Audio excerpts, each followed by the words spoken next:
were some of the things like, okay, this is what you probably need to work on for next time?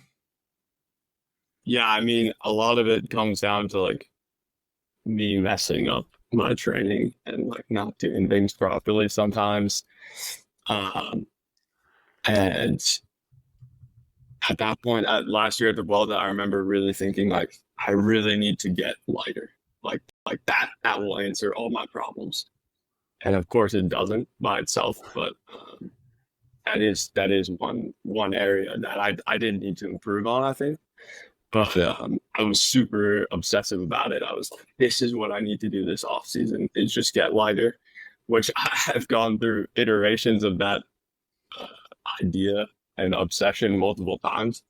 But I've done it the wrong way so many times that, and even before the Vuelta last year, I tried to get really light by like, yeah, doing stupid stuff and just eating at the wrong times or not eating at the wrong times. And Mm.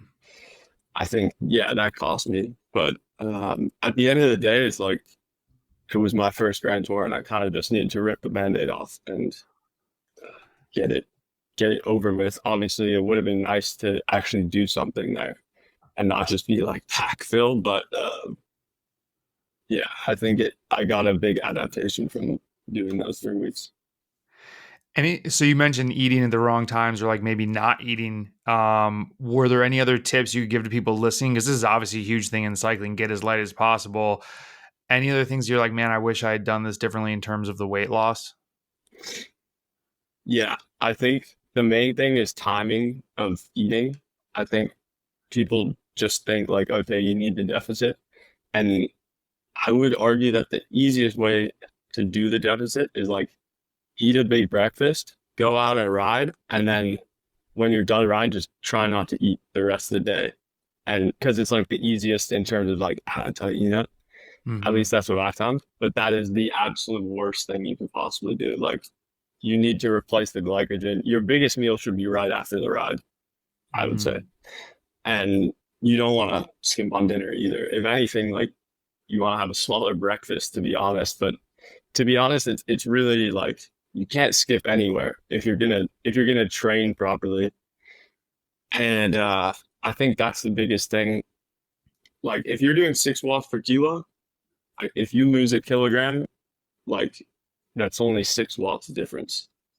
And like losing a kilogram can like ruin you for weeks if you do it the wrong way. Whereas like 6 watts, that's like nothing, you know? Mm-hmm.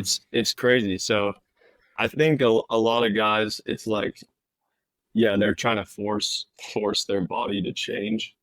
Yeah, at the end of the day, like you were born meant to be a certain height, meant to be a certain build, and you just gotta accept that and try and be as strong as you can.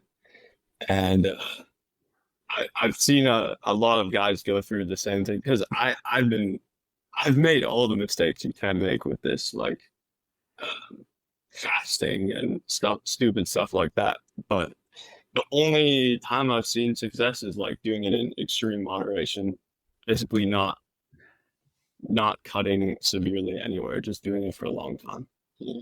I like that extreme moderation. Is don't go too crazy, but yeah.